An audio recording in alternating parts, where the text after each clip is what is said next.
சமந்தா இந்திய சினிமாவில் மிகவும் முக்கியமான பிரபலமான முன்னணி நடிகையாக இருக்கிறாங்க.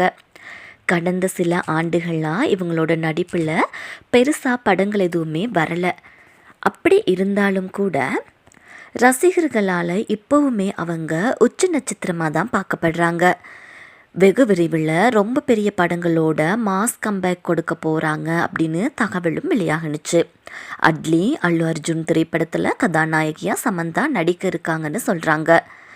அது மட்டும் இல்லாமல் ராம் சரண் சுகுமார் கூட்டணியில் உருவாக உள்ள திரைப்படத்திலையும் சமந்தா நடிக்க போகிறதா பேச்சடிப்படுது.